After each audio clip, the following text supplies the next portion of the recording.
Flowing in from the Windy City, it's time for JW Fusion with your hosts, James and Wendy B.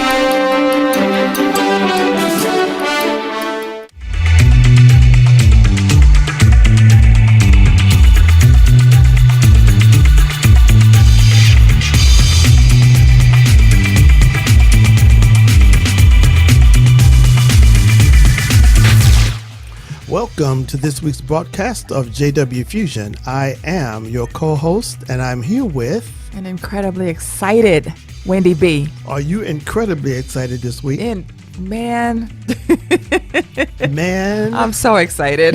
Why are you so excited, baby? Because we have this amazing author.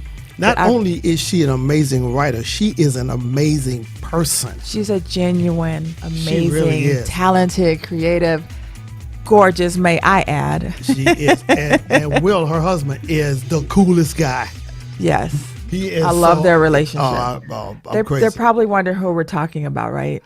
Well, I'll let you introduce her, babe. Oh, what an honor. This is 27 books author, the amazing Miss Kimberla Lawson Robey. Welcome. Thank you. Thank you for having me. Well, listen, we have been, just so you know, for the last 3 broadcasts, we have been talking about you and how excited we were that you were going to be on.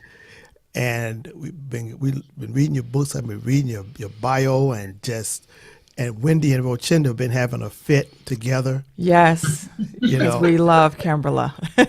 Yeah. Thank you. I love you guys. You know I do. Yes. I know. I think you have been drawn into their sisterhood, Kimberla. We're trying. I love it. Yes, I love it. we are trying. But listen, we're gonna talk this week about some things regarding not just writing, but the things behind the writer.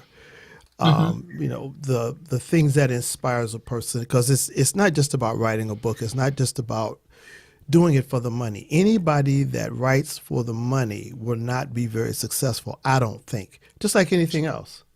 Right. That's true. And she's written 27 books.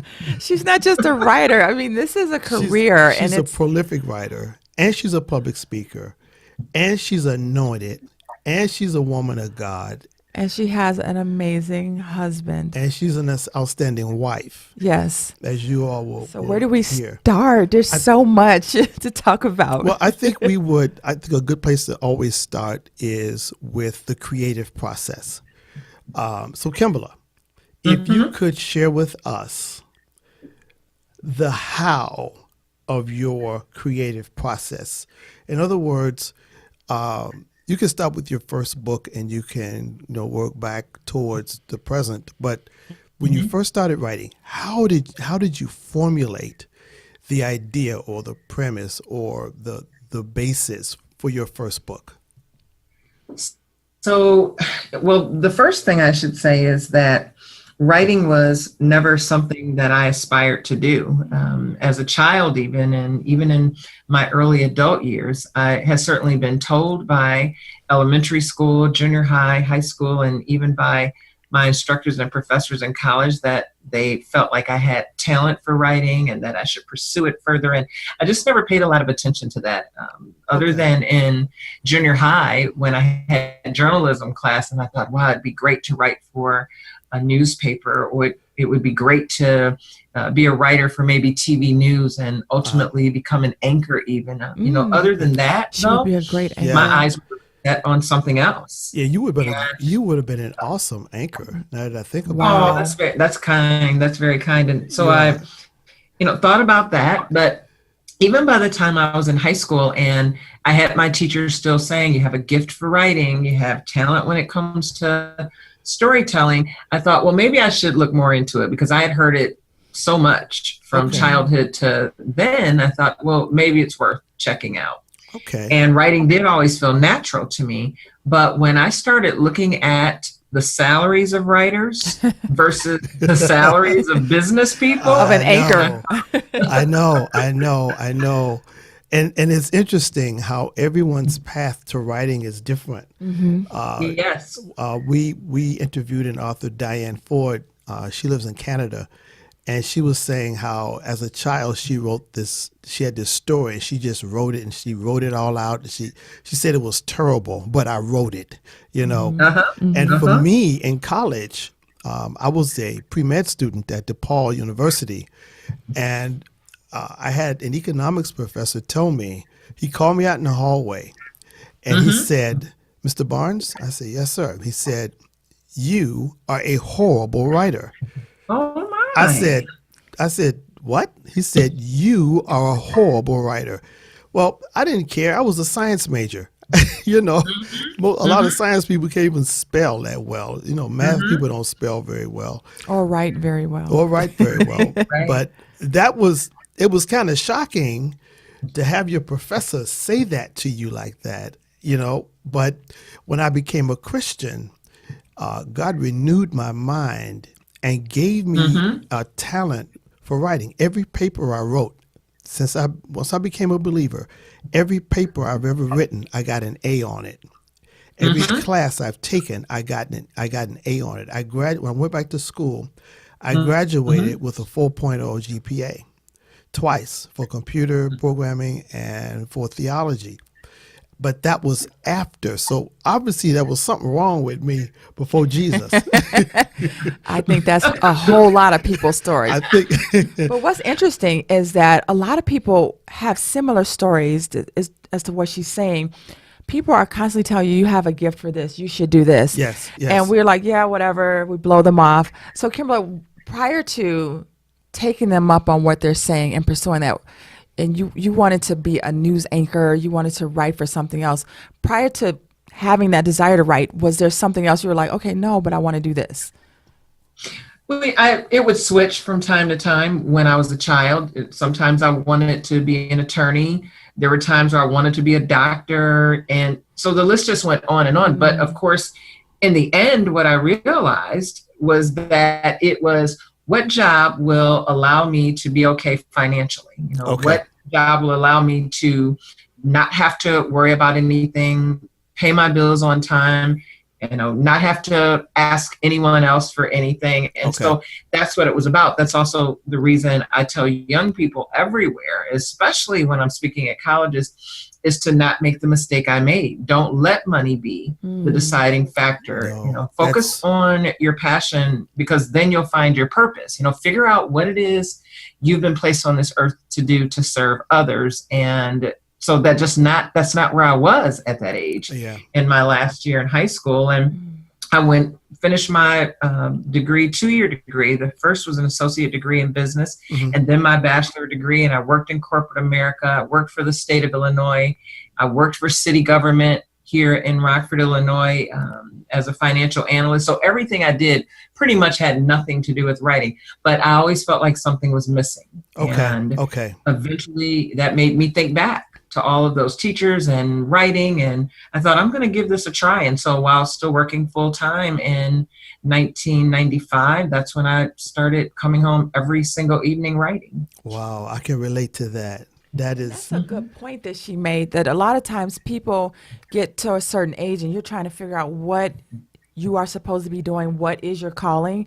And you were able to, as many of us can, think back, what was your passion when you were smaller, or what were people constantly saying? What was that constant that kept through your life? Like people kept telling you had a talent. So that allowed you a place to look back and say, well, maybe let me pick this up. So that's good advice. Well, what I'm hearing, what I heard Kimberla say throughout the entire sharing she just did, she was destined for greatness.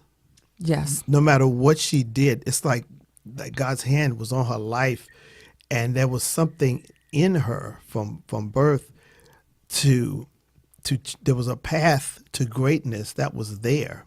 There was purpose there.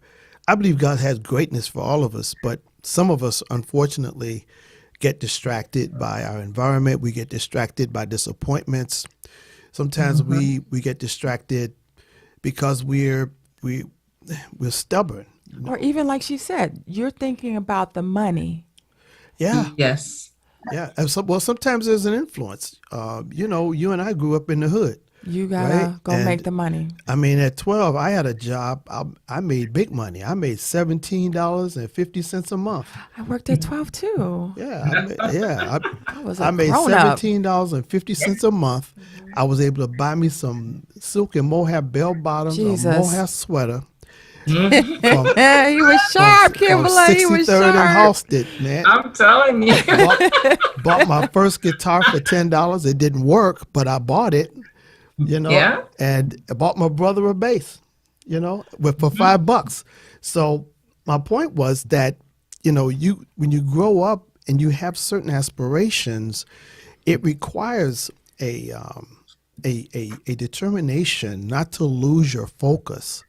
Yes. It's so, I mean, that's what happened to me. I was a pre-med student and I also played music. I played guitar. And so my brother's band needed a guitar player. So they invite me to a rehearsal on a Saturday. I was supposed to play tennis with this doctor that was going to help me get into Meharry Medical School. Wow. Dr. Edward Cruz, I never will forget it. Guy was a tremendous tennis player. He took me to Midtown Tennis. I'm playing tennis with these doctors, engineers, judges. He's introducing me to these people. And my brother over here, oh man, come on, man, we need a guitar Distraction. player. A distraction, exactly. But God took it and I had to go the long way around. But still, I wound up where I believe I was supposed to be, which is serving people, being a blessing to people. And I guess it doesn't matter how you get there as long as you get there.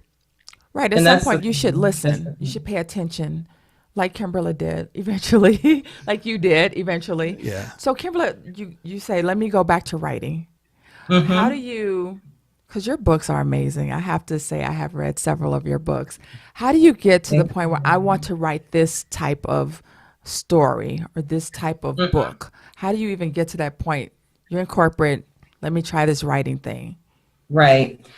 I started thinking about wanting to write the kind of book that I enjoyed reading. That's really where it started. And Yes. for me, it's never been about romance. It's never been mysteries. It's never been crime novels. Whenever it has been anything fiction, it's been just mainstream contemporary fiction. So not literary, not such beautiful writing that you almost have to read it 2 or 3 times to really get the gist of it. So I'm not that writer. Yes. And that's Thank not you even for the kind that. of book that I like to read. Thank you so much for that.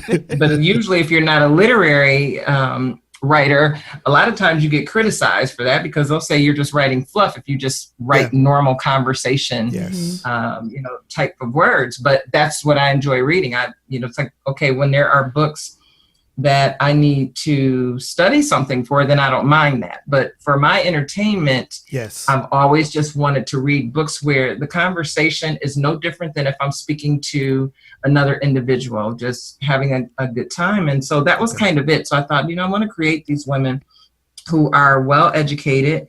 They have what look to be great marriages. They drive nice cars. They may not be the most expensive cars, but they certainly live a good life. They have beautiful homes, but behind closed doors, their marriages and everything else was falling completely apart. And so I wanted to show what happens when people look perfect in one way on the outside, when they have lots of other issues going on at home. And so that was my thinking. And so the story just kind of evolved from there. I created these characters and their husbands and went from there. Well, after the book was out and readers started giving me feedback, and one reader was recommending it to another, and it just kind of continued.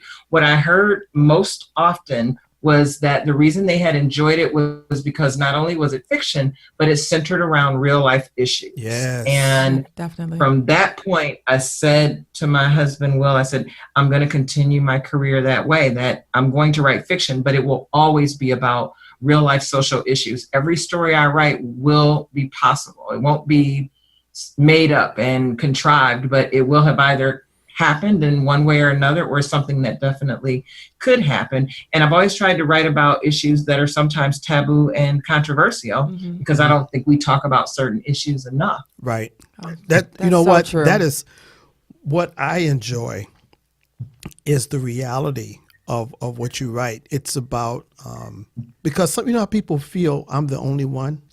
Yes. Nobody is going through what I'm going through. Especially scenarios like that, because if someone looks perfect on the outside but the home life is shaky, that's not something that you really announce or broadcast or reach Especially out in to. churches. Especially in Right. churches. Especially in churches. Exactly. So her Everybody, stories are relatable. yeah, they put on the faces, you know, and you know the song "Smiling Faces," they tell lies.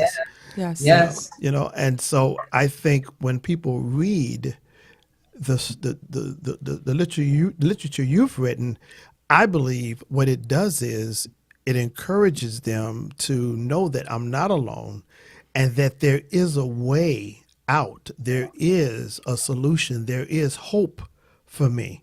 Yes. You know, and I think when you write, that's one thing that I'd made a decision on when I finally finished my novel.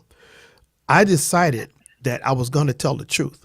I was going to write if a certain scene came up about a certain character, I was going to write it the way it would be if a person, a human being, was in that situation. You know, I avoid the deus ex machina. I avoid if somebody's going to get pummeled, if somebody's going to get hurt, if somebody's going to be made to look stupid, that's what's going to happen because that's how life is, you know. But in my book, I focus on the hand of God being ever present, even when it doesn't feel like it, even when it doesn't look like it, even when it's dark. There's a little light, even if it's a matchstick at the end of that room. You just walk toward that light. And when you have light, then you can get information. Once you have information, you can dispel fear. Once you've dispelled fear, now you give your faith room to breathe and to lead you out of that situation. You know, so your approach to writing being real life, it also points the finger to things people don't want to talk about. Definitely. Exactly. They act like it's not happening, you know, when it is happening, and certain things need to be addressed.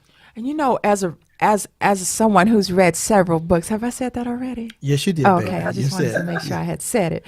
What I got from, because Kimberla's, I've always enjoyed those type. I enjoy variety, but those books, like you said, they're relatable. But what I also got out of those stories is you see these people and they're shiny and they're pretty and they seem to be perfect.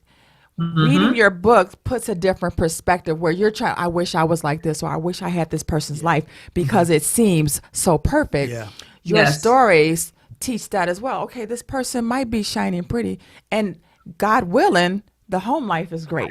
Their personal Yeah. life is great. Yeah. But Yeah. that is Yeah. not always the case. So that puts a different perspective on coveting what you see, as the exterior of a person as opposed to the Yes. interior. There was a Yes. reason that one of the 10 Commandments was to not covet, because that grass is not greener.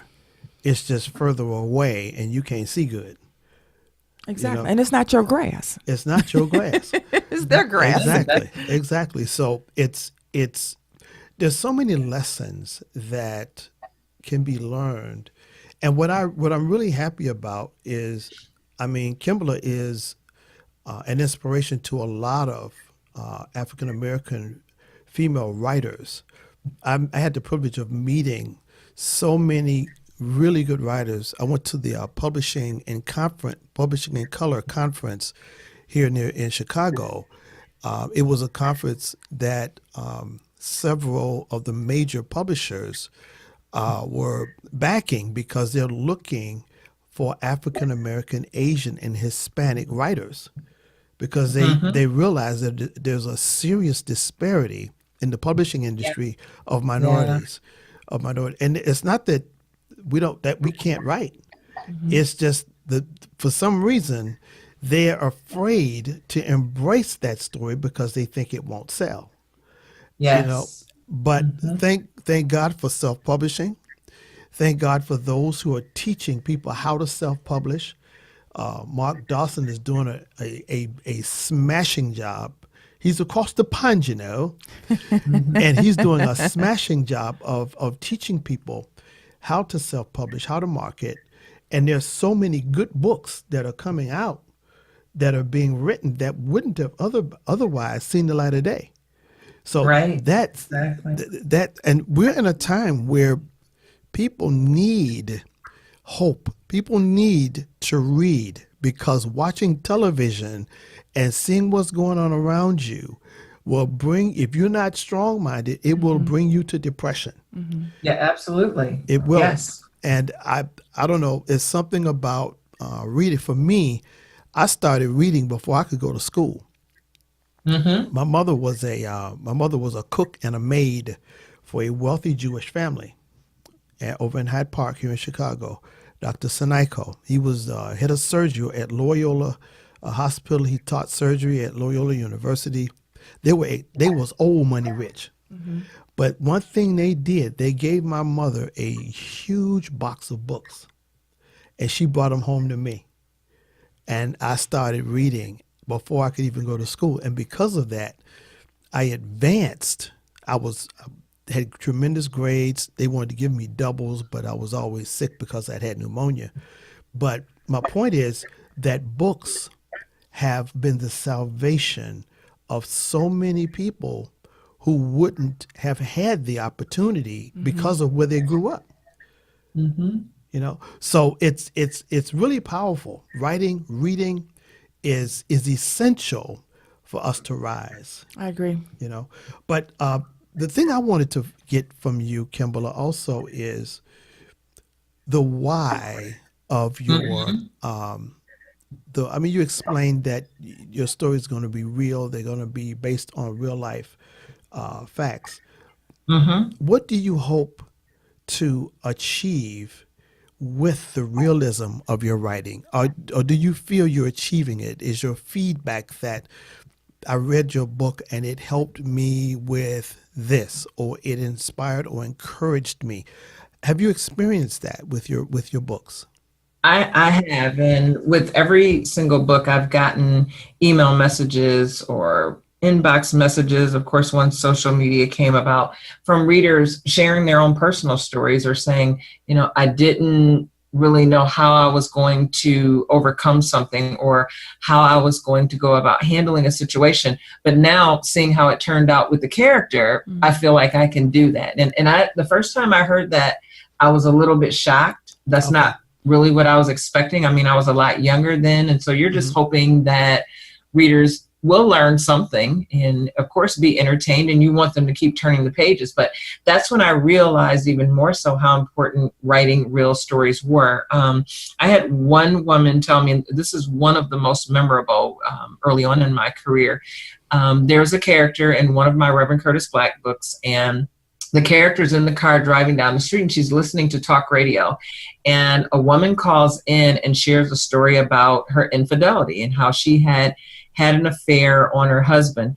And she goes on to say, and it's really, I think, speaking to the last caller, but she's saying the result was my son found out about it and he committed suicide. Oh my gosh. And so it's just not worth it. And that's what she was sharing to the listening audience. And a reader contacted me and said, I've been having inappropriate conversations with a guy that I've known for a lot of years.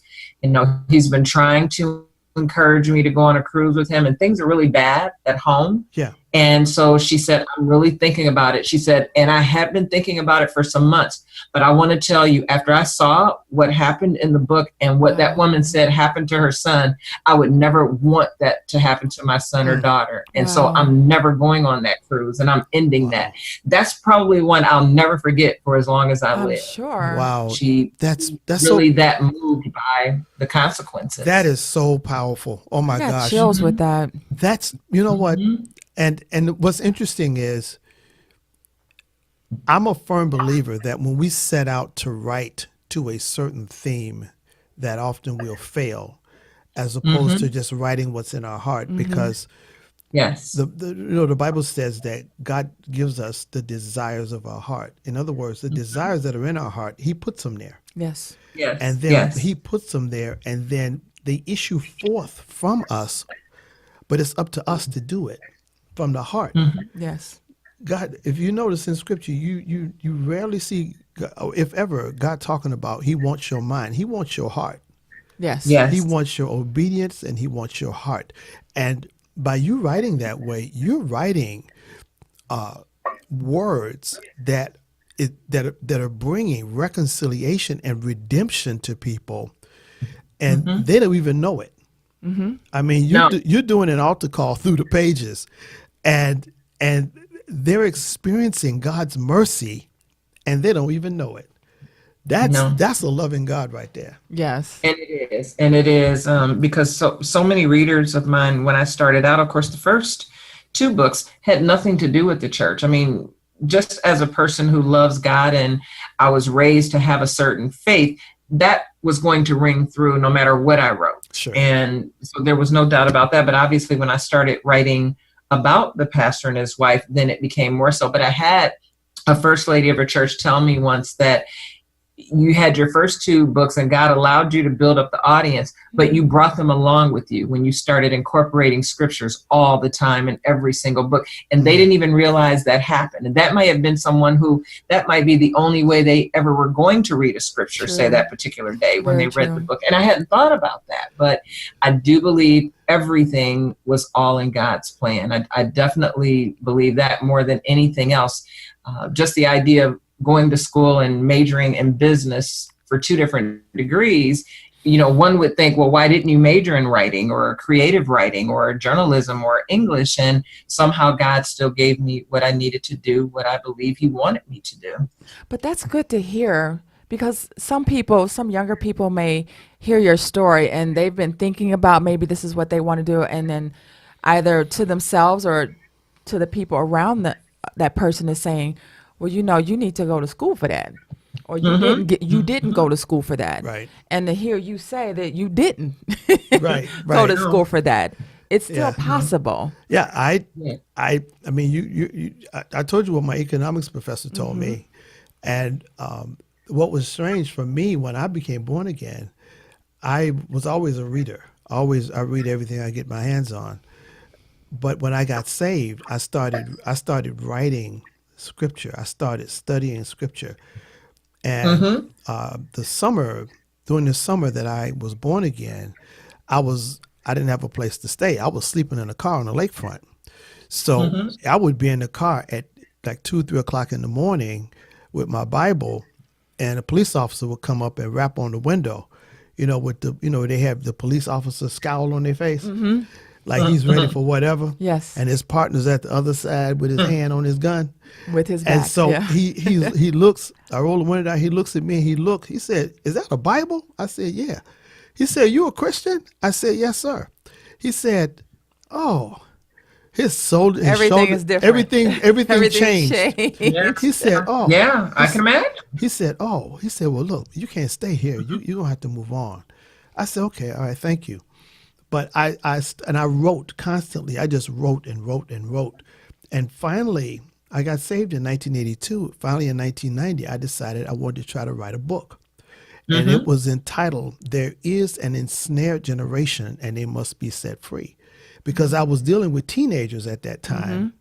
At our church, and I dealt with deliverance a lot. I taught on satanic influences in music and in other areas of that teenagers were exposed to. But I never finished the book, but I started writing it. And so when I set all that aside and went to making money, I forgot all about it. But then God dropped that novel upon my heart, and I started writing, and I'm like, this thing is coming alive. And I let someone read it, and they couldn't put it down. Yes.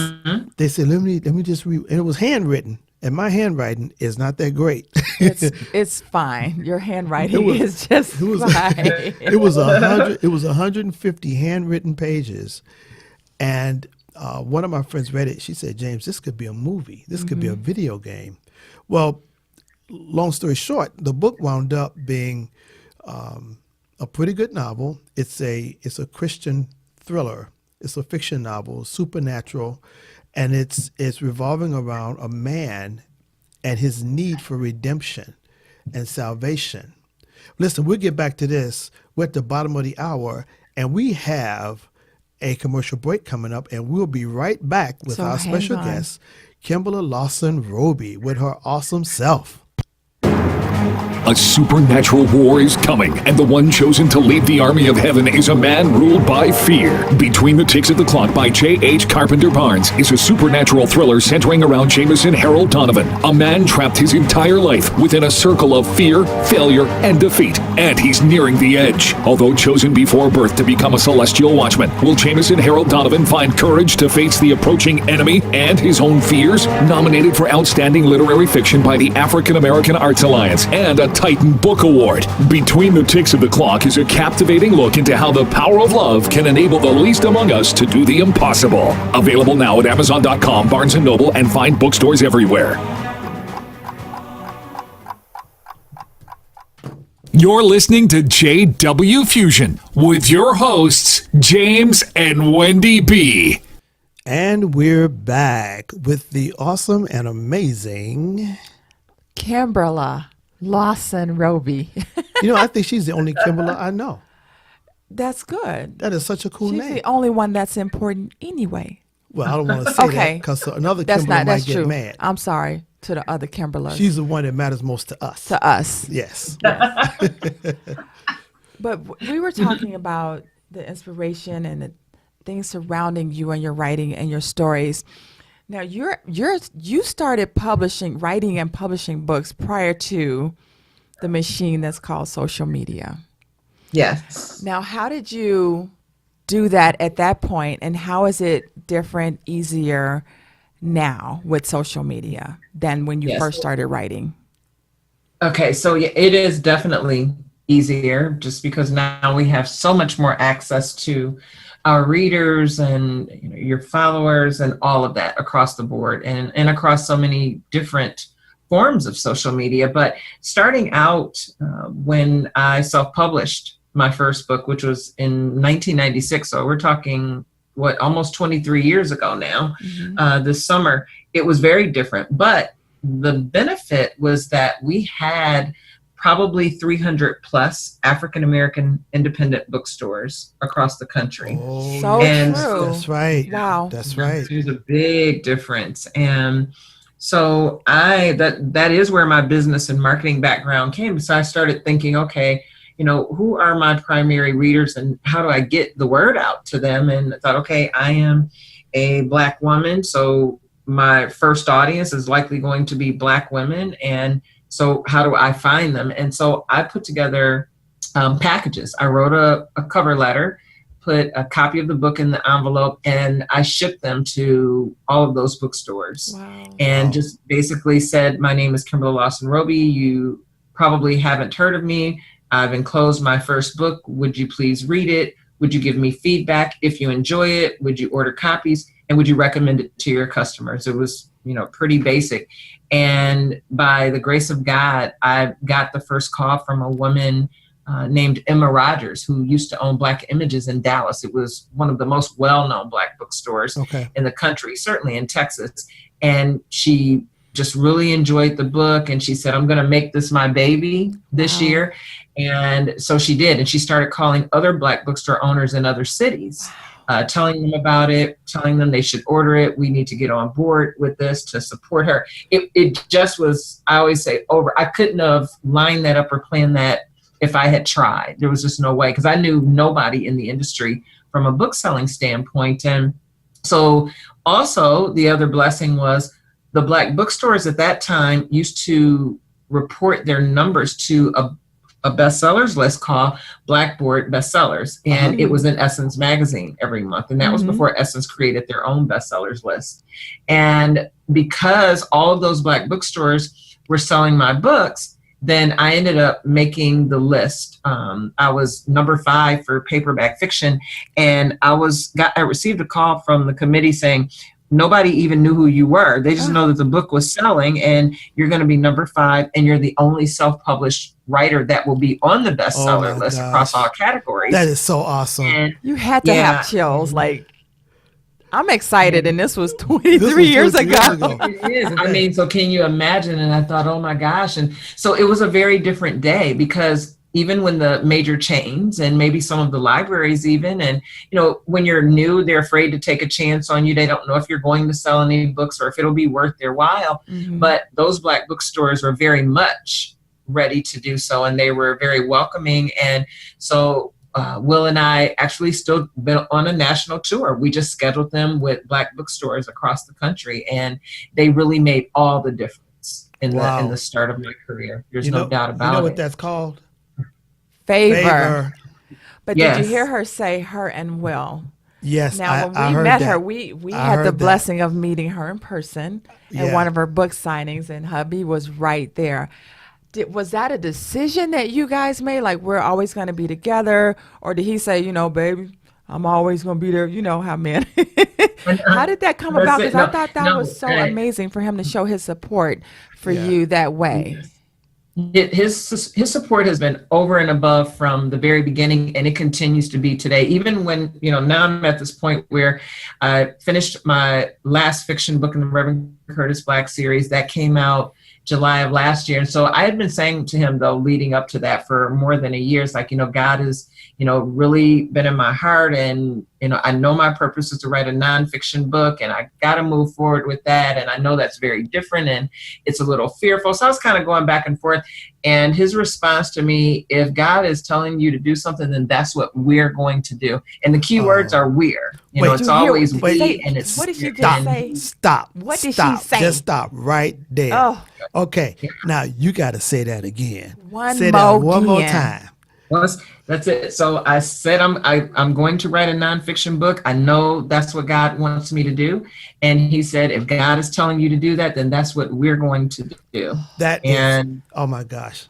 He's not even writing the book, but that's how he always feels when I'm moving on to the next thing. You know what? That's exactly it. We just did a broadcast that's airing tonight. It's on relationships, and it's about selfishness, and it's about insecurity, and it's about supporting each other, not about being in competition, but being in synergy, Yes. and in support of each other.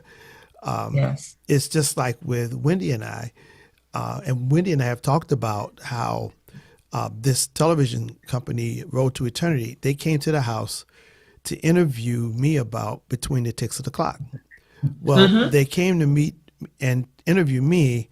They met Wendy and our son, special needs son, Christian, and they just fell in love with her and told her, we're going to build a television show around you.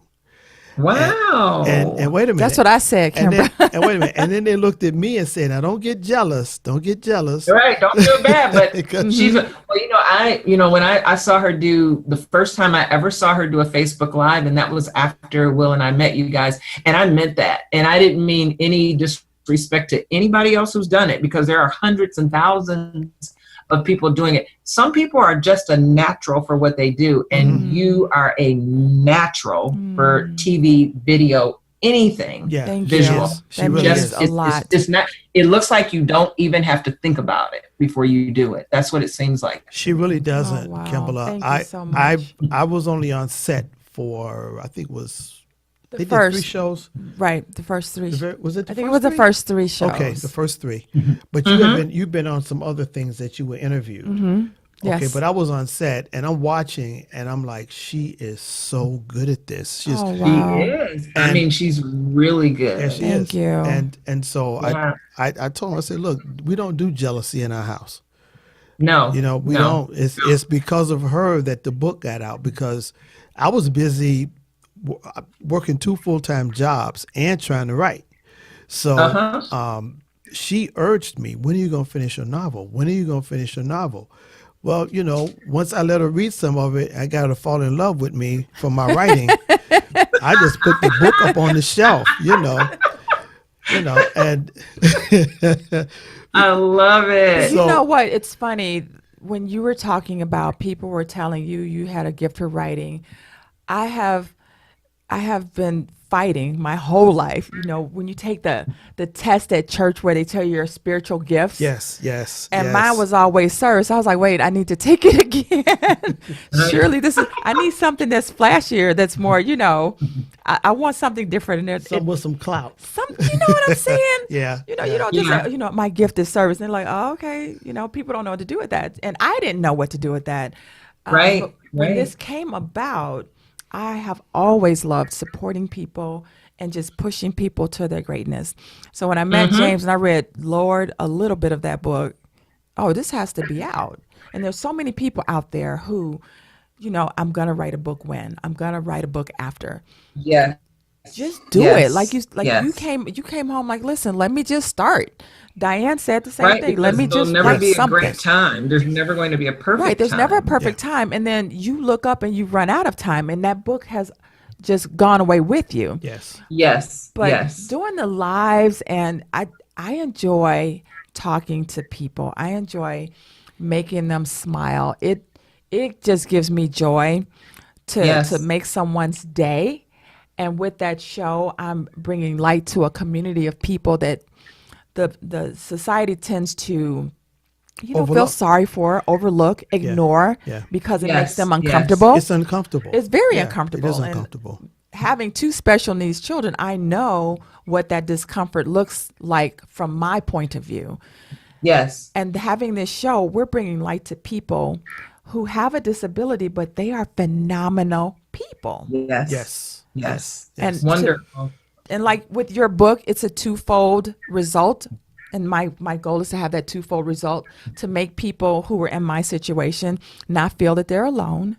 But then people who don't have that day-to-day interaction or exposure to someone with a disability, and, you know, you get around them, they don't know what to do. They stare. Or they try not to stare, and you see them trying not to stare. Yeah. But to have that vehicle of television, and they can see that these are regular people. They just have something different about them. And for you to appreciate your own ability, because we say often on that show, at any point, any one of us can become disabled. At any time. At any time. At any time. Yeah. It's only by God's grace Yes. and his mercies that a lot of things that it could have happened to a lot of people did not happen. Yes. You know, but it's I really believe, going back to something Kimberla said earlier, she said that she didn't do it for the money. Exactly. It was something inside of her, a seed that God put in her for a specific time in her life where she was supposed to do this. And she was obedient to that. And she was obedient and to obey God's leading and to do what God would have her do. You know, so I had a question for Miss Kimberla. That's been since I met you. I'm like, oh, I can't wait to ask her that. The Reverend Curtis Black series. How did that start, and how did it? Because I believe there are 15 correct books. Yes. So what made you lock onto that character and expand it that far? And then, like you said, you just published the last one. How did you know, okay, this is the time to end this? Right. So that wasn't my idea to ever write about Curtis Black, and certainly not about problems and corruption in the church. But again, when I had written the first two books, Behind Closed Doors and Here and Now, they were about real life issues, you know, social issues, you know, one problem under the other or after the other. And so I knew again that I wanted to still do that. And so I said to Will, I said, you know, I'm of course going to continue to write about real life issues. That's really resonating with my readers, or at least it has for these last couple of books. But this time I want the issue to be something that everyone will know about, even if they haven't experienced it. They will know about it, and they will know about it on a pretty well-known level. And he said, what about a lot of the issues that tend to go on in some churches? And you hear that, Will? That really got me. Did you hear that, Will? Yeah. So it was Will's idea that I consider that, and so I started thinking about it, and then that made me think about my own church life from the time I was a child, and the number of pastors that were ousted from our church from one reason or for one reason or the or from other churches in the city. And I thought, you know, this really is a serious issue, and people know about it. It was happening before any of us were born, but it's always been sort of a hush hush sort of situation. And so from there, I created Reverend Curtis Black just based on a lot of ministers I had heard about and knew of personally. And from there, that story was born. But I never planned on it being a series. That was just supposed to be my third book. And I went on to write a fourth book and a fifth that had nothing to do with Curtis, nothing to do with the church. But readers kept saying, when is the next one coming? You know, when are you going to continue the series? When are you going to write a sequel? And they knew who he was in their own city. And so I continued it. Every city's got a Reverend Curtis Black.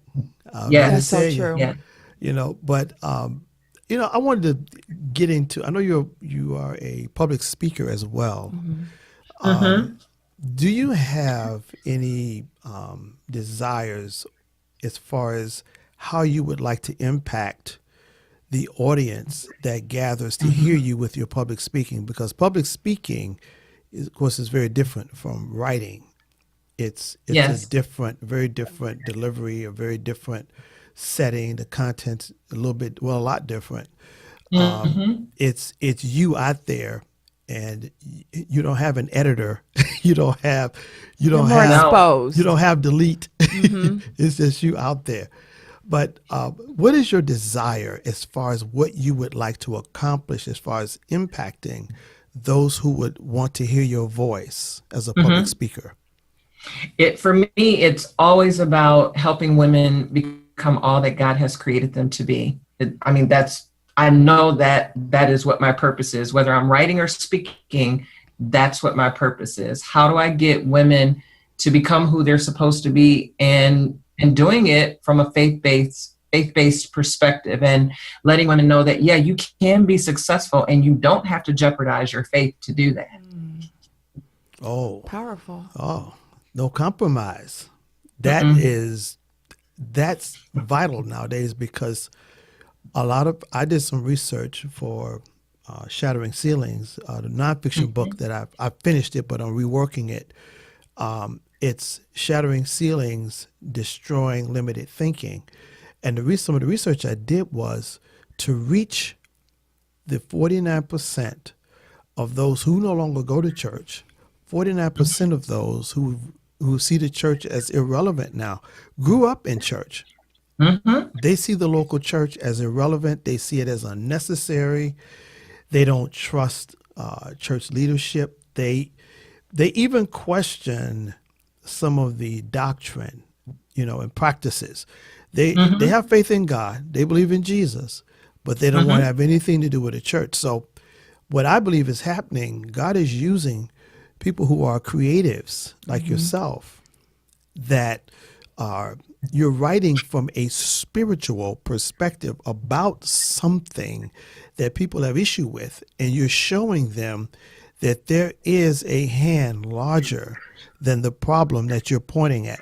Yes. There is a power that is greater. There is a heavenly government that is overseeing all of it. God sees everything. Nobody's getting away with nothing. Yes. And I think God is using you as a scribe to minister to a lot of people. I mean, just like that woman who was thinking of having an affair. Exactly. Exactly. Yes. Maybe she wasn't even in the church to hear that, but she read it. I'm going to sit down and read a book, and she was saved, basically. Yeah, she was saved. Making a bad decision. And it made me even think, at that time, I thought about, why did I even add that chapter to the book? I could have written anything because to get my point across about that, but somehow the character was riding along in the car, listening to this talk radio, and that's kind of how it happened. That's how it unfolded. And so that's my hope, is, that I can continue to do that I was able to help. And yes, I want all human beings to be helped. Don't get me wrong. I just know my purpose has always rested with helping women. Even when I was a little girl, I usually have people laughing because when I say, well, for a while I was saying I wanted to be a doctor, but even then I was going to be a gynecologist. Oh, That's the wow. only doctor Still helping that I women. thought I could be. Well, you And know I what? thought, gosh, God already must have had it in my spirit that yes. there's something special about women. I'm supposed to do something to help women. You know- I've thought about that in Yeah. recent years, Well, but that's the only doctor I was interested in being. Well, you know what? Kind of that. Not everybody has the ability for women to embrace them, because how some people can be. They can be very mean and unaccepting. Judgmental. So it takes a certain, I believe, a certain anointing that you have to have for women to listen to you. True. A lot of people criticize Oprah, but Oprah has done so much Yes. for women, and I believe her purpose in life was to do exactly what she did. And a lot of times, people who are religious, they criticize people that use a different tool to minister and to serve hurting people. But whether you if a tooth needs pulling, whether you use anesthesia or Novocaine, whether you use the pliers or a scalpel, that tooth got to come out. Yes, it does. Yes. And sometimes you have to use a scalpel. Sometimes the tooth will just fall out if you just look at it. Everything in everybody is different, So what you're doing and the persona you have and the love you have, it takes love. It takes a tremendous Because love. I know you've been tired. You've been tired, and it's just like when Tracy talks about Miss Nichols, how she's just worn out, but she keeps giving of herself. Lisa Nichols. Yeah. Yes. How she keeps giving of herself, even when she's worn out because of the need. And that's I admire Giving that. of yourself can be tiring. It is tiring. But Oh my gosh. because My national tours, I've learned that. And of course, the older you get, the more you really recognize it. And sometimes we're in a different, not just city, but state every day over that 2-week period, usually for the release tours. And maybe you have a 5:45 a.m. or 6 a.m. flight. And so you're up at 2:30 because you got to get to the airport in a certain amount of time. And maybe you have a media interview when you get there. And then you're going to get a little bit of rest as much as you can. And then you got your event in the evening. And then you're packing everything up because you're going to be back up again somewhere between 2:30 and 5 training a.m. And so, you start to feel that. But the one thing that I think has always made me happy to hear, and I've always been proud of myself. I'm not proud of myself about much of anything because that's just not who I am as a person. But it just makes me happy when readers say there were about 200 or 300 people at the event, and I was last in line, and you treated me just like I was the first one, like you had just gotten started. And that is I so knew huge. you had to be exhausted, but you still took the time to talk to me. And that's what I want. That's my hope and my prayer that I can always make people feel that. I mean, because when we met you, you were so gracious, and it's the end of the year, and you'd actually planned on taking December off.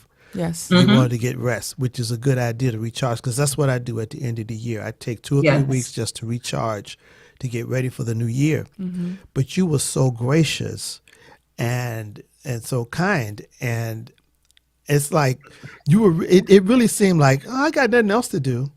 True. I've just been cooling out all year. I've been running all over the country, and writing and talking and speaking. And, it takes you have to have the love of God in you. And there's power in the love of God. Yes. Oh my gosh. God's There's love. power. So much power. There's so much power. And to me, there's just no other way to be. There's just not. Well, that's a blessing. Just having that interaction with you, just like that woman who saw where she was in line and saw how you treated her. Maybe just a little nugget of that experience caused her to change herself in such a way. And I believe that's how God works a lot of times. It is. Yeah. It is. People It's not being beat over the head with the Bible necessarily. People learn, like we were talking about selfishness. Yes. Being a hindrance to relationships. Well, Yes. relationships there are relationships that were aborted, put to death because of a person being unwilling to give of themselves to someone else. You cannot Yes. have a relationship, business, romantic, friendship. You cannot have any type of a relationship without an equal exchange. Because Exactly. if there's no equal exchange, it becomes dysfunctional eventually because there's going to be some resentment, there's going to be some bitterness is going to come up. It's going to happen It will. because Every time. everything needs to be balanced or somebody's going to slide right off the sliding board. I don't want to Exactly. run out of time before we got Oh, yes. Kimberla's information. Now, people are listening. You have so many fans who may are just hearing you for the first time. How do people see more of you? Where are you speaking? Or do you have anything upcoming that you can tell us about? Because I think that people really will get a lot out of hearing you today and want to hear more of you. So I'm actually right now, lots of things are in the work for the year, just kind of course, getting going in 2019. But I do have a speaking engagement scheduled with Russ College in Holly Springs, Mississippi, and that's in March. And then I'm doing something with the AKAs in Virginia for their annual scholarship luncheon. And all that information is at my website, www.kimroby.com. /events. Yes. Okay, we're going to post that when we run the video. The promo, yes. Yeah, we'll because we're going to do a promo for this. And And do you have? She says she has another book that she's going to work on. Is that nonfiction. Is that for 2019 as well? Yes, that's my plan. So, Okay. That's my big focus right now for this first part of the well, year. we will be joining our faith Yes. with your faith because people can't seem to get enough of Kimberla Lawson Robey. I can see why. Yeah, You know, she's our friend now, right? yeah, she's our friend, baby. she our sister. She is our sister, and I love the fact that someone who I read some of your earlier work. I was working, and your book was being passed around. Like, did you read this book? No, we got to go get it. So I understand that word of mouth marketing that worked. Well, Yes, well, yes. what really got me was when they nominated Between the Ticks of the Clock for best fiction novel, and they had Kimberla Lawson Robey, they had Tomi Adeyemi, they had Tisha Starr, and me, and I'm like, Oh, and I was looking for Kimberla there. and I'm like, I was there to support my husband. I'm like, Making it. wait a minute, Is she here? Kimberla, I told my wife, she I here? showed my wife the notification when they sent it to me, and she didn't see nobody's name. She I saw my know, name. I did. She did see my name. I know I did see his name now. She saw my name. And then I saw Kimberla. I'm like, Oh, that's Kimberla Lawson Robey. Oh my God. Is Oh she my gonna be God. there? I'm like, okay, Oh. I'm definitely just shake her hand. I'm thinking I'm definitely not gonna win. Because Tomi Adeyemi, she got a huge deal for her book, Children of Blood and Bone. Tisha Starr had Yes. several books out, and then you were like prolific as I don't know what.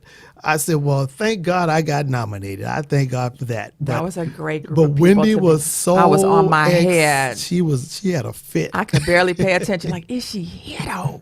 She's looking around. Where is I she? wonder if she here.